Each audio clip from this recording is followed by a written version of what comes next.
दीन दुखियों में देवी है आए, ये अमीरों को क्यों ना सताए। बिल्कुल ऐसा ही तो हो रहा है। कभी इस बात को नोट करना आप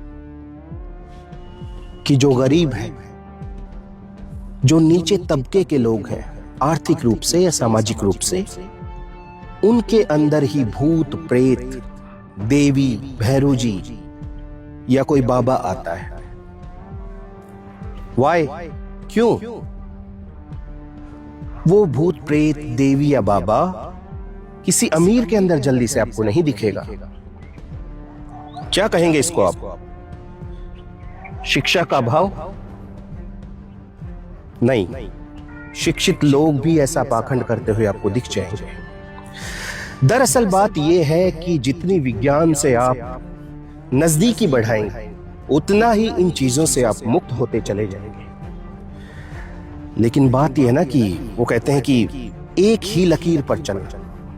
भेड़ों का झुंड जो होता है, सारी भेड़ें एक ही चाल में चलती हैं। बस वही हो रहा है। मुझे कोई ये बताए कि गरीब तो बेचारा गरीब है ही, आर्थिक रूप से भी, सामाजिक रूप से भी, जैसे भी।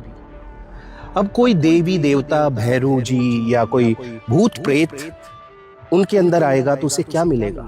जो बेचारा खुद भूखा नंगा है, उसके पास आकर क्या मिलेगा? वो किसी अमीर के पास जाए ना, जहां पर 56 भोग उसको मिलेंगे।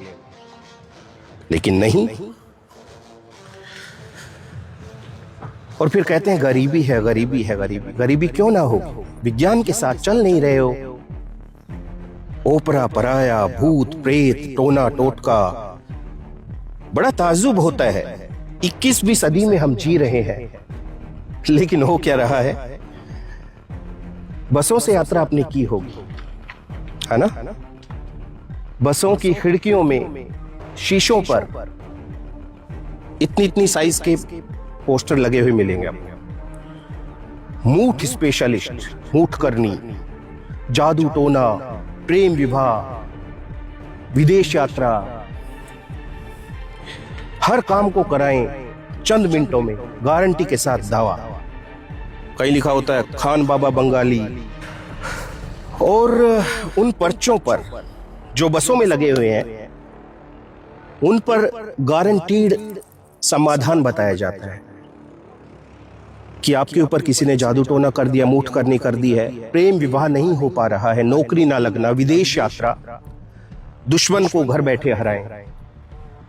क्या है ये सब? अगर ऐसा होता है तो मैं एक बात आपसे पूछना चाहता हूं।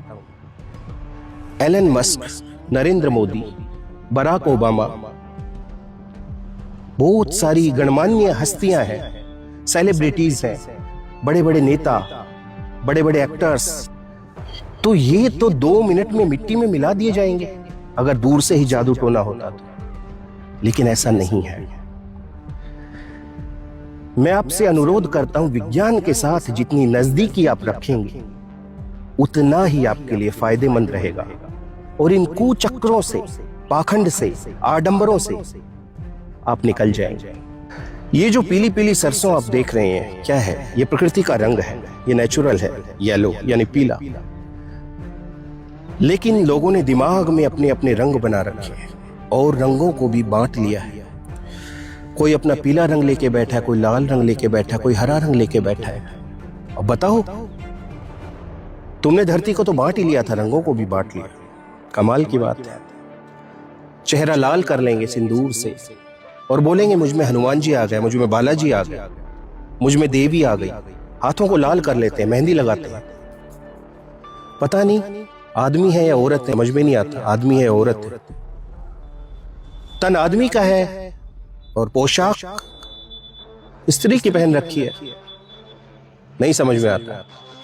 बट एक चीज समझ में आती है कि ये जितने भी लोग हैं जो पाखंड से घिरे हुए हैं, इनका भविष्य उज्जवल तो नहीं है, अंधकार में इनका भविष्य है।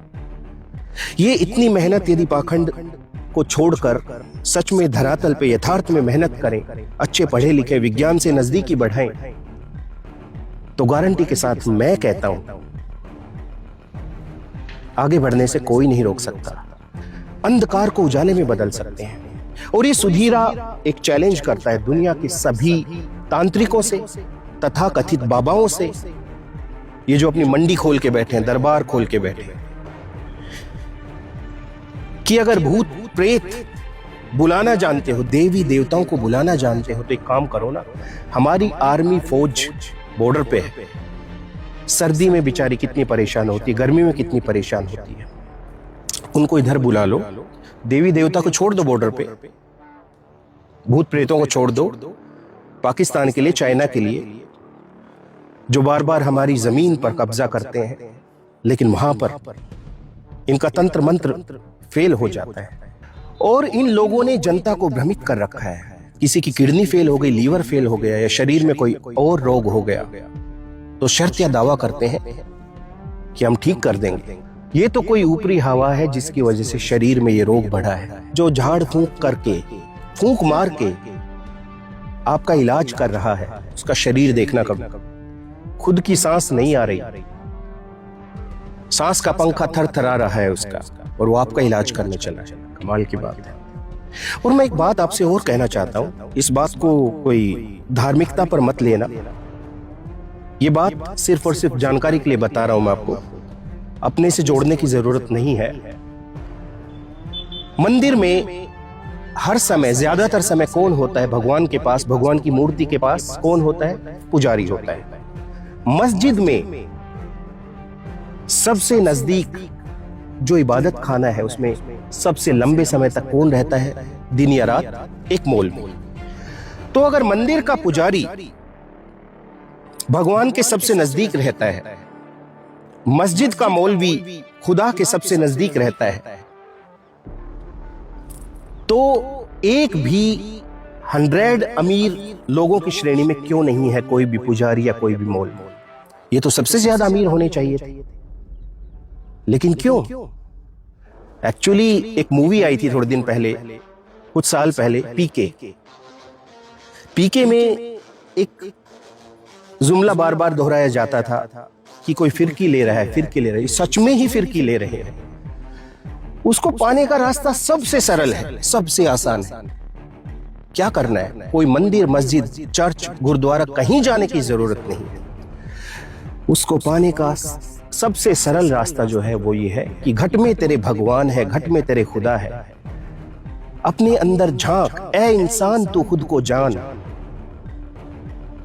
लेकिन नहीं, इंसान खुद को जानने की बजाय दूसरों को जानने में लगा है, पत्थरों को जानने में लगा है।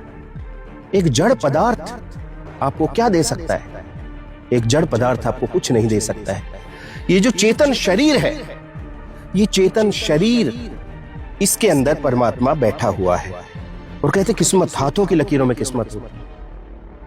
हाँ, अगर ऐसा है तो ठीक है, लेकिन फिर एक मेरी बात भी सुनो। किसने कहा कि किस्मत हाथ की लकीरों में होती है? किसने कहा कि किस्मत हाथ की लकीरों में होती है? अरे किस्मत उनकी भी होती है जिनके हाथ नहीं होते। हाँ, दुनिया में बहुत सारे अपंग व्यक्ति हैं, दुर्घटनाएं हो जाती है, हाथ कट जाते हैं, लेकिन किस्मत उन लोगों की भी है। तो पुनः आपसे निवेदन करना चाहता हूं, पाखंड आडंबर से बचें। विज्ञान का युग है, 21वीं सदी का युग है, और आपको पता है भगवान जरूर है। आप उसको प्रकृति का नाम दो, उसको अल्लाह, वाहिगुरु, गॉड, रब, किसी भी नाम से आप पुकार सकते हो, लेकिन वो भगवान, वो शक्ति, वो परम शक्ति, वो परम शिव, वो खुदा आपके घट में बैठा है। ऐ इंसान तो खुद को जान। और आपको एक बात और बता देता हूं, प्रकृति इतनी गहरी है, जो लोग दावा करते हैं, खासकर ये तथाकथित बाबा, कि हमने धरती को जान लिया है, उधर स्वर्ग है, उधर नरक है। तो मेरे भाई, पहली बात तो यह है कि स्वर्ग या नरक कौन देख पाता है? जो मर गया है। और जो आदमी मर गया वो कैसे आपको बताएगा कि स्वर्ग नरक कैसा है? उसके लिए मरना पड़ेगा। यदि स्वर्ग या नरक देखना चाहते हो तो उसके लिए आपको मरना पड़ेगा। मैं आपको बता दूं कि नहीं नहीं नहीं, स्वर्ग का कलर ऐसा होता है, येलो कलर का ऐसा है। नहीं नहीं, मैं मरा नहीं। जबकि असलियत यह है कि मरने के बाद पूरा सिस्टम खत्म। कुछ जला दिए जाते हैं, कुछ दफना दिए जाते हैं, मरते के साथ ही मिट्टी, कहानी खत्म। कोई स्वर्ग नरक नहीं है। हाँ, स्वर्ग नरक है, वो कैसा है मैं बता देता हूं आपको। स्वर्ग, यदि आप अच्छे काम कर रहे हो और अच्छे आनंद की अनुभूति प्राप्त कर रहे हो तो ये स्वर्ग है। सुख की अनुभूति प्राप्त करना ही स्वर्ग है, दुख की अनुभूति प्राप्त करना ही नरक है। आप बुरे कर्म करने लग जाओ यहां पर धरती पर, आपको बहुत सारे कष्ट होने लगेंगे, यही नरक है। तो मेरे दोस्तों, ऊपर कुछ नहीं है, स्वर्ग नरक कुछ भी नहीं है, यहीं पे स्वर्ग यहीं पे नरक, और ये हमारे हाथ में होता है। 20% समस्याओं को छोड़ दिया जाए। 20% समस्याएं कौन सी हैं? बाढ़ आना, भूकंप आना, ओलावृष्टि, ठीक है, कहीं धरती फट गई, कुछ भी हादसा हो जाना, प्राकृतिक आपदा आ जाना, हम गाड़ी चला रहे हैं 100 की स्पीड में एक सिंगल रोड पर, या नशे में गाड़ी चला रहे हैं, तो ये हम मौत को खुद दावत दे रहे हैं, आमंत्रित कर रहे हैं। तो 80% जो हमारे पास है हम उसको संभाल सकते हैं, बाकी राम भरोसे होता है, ऊपर वाले के भरोसा होता है। तो यही स्वर्ग है, यही नरक है। जीवन जीने का उद्देश्य क्या है? जीवन जीने का उद्देश्य आज तक कोई समझ ही नहीं पाया है। तथा कथित बाबा बोलते हैं कि नहीं, मोक्ष की प्राप्ति होगी, ये प्राप्ति होगी, वो प्राप्ति होगी।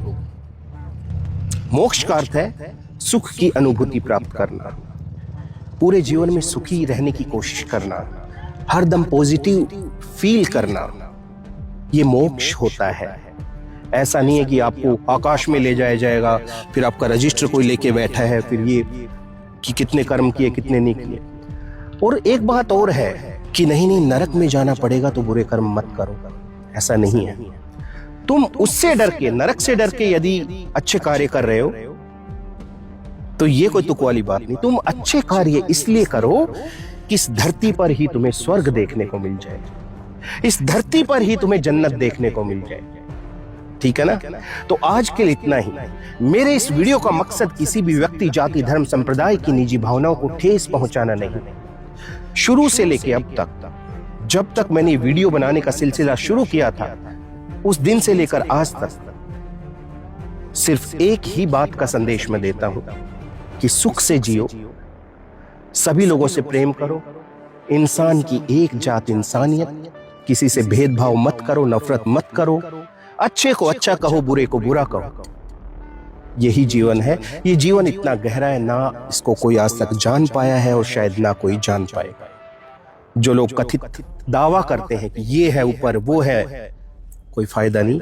और ये जीवन तो इतना गहरा सागर है कि आप कुछ खोज करेंगे, उसमें डूबेंगे, जानने की कोशिश करेंगे तो डूब के रह जाएंगे। इसलिए बेहतर है कि सरलता के साथ जीवन जियो। देखो, ये आपके ऊपर डिपेंड करता है, आपके ऊपर निर्भर करता है कि जीवन को किस नजरिए से देखते हैं। अगर आप जीवन को बहुत ऐसा जटिल समझेंगे तो सच में जटिल है, और जीवन को बहुत सरल तरीके से देखेंगे तो सच में सरल है। तो सरल वाले नजरिए पे जाओ ना। ठीक है, तो आज के लिए इतना ही। मिलता है सुधीरा किसी और वीडियो में, तब तक के लिए अपना ध्यान रखना। मेरी कही गई बातें अच्छी और सच्ची लगी हो तो शेयर कर देना, नहीं तो कोई बात नहीं है। मेरा काम है कहना जो मुझे समझ में आता है। अब आपका काम है माने या ना माने, कैसा आपको लगता है। चलते चलते वो अपना काम करते हैं, मैं अपना काम करता हूं। मैं मेरा काम ऐसे करता रहूंगा, आप अपना काम करते रहिए। नमस्कार।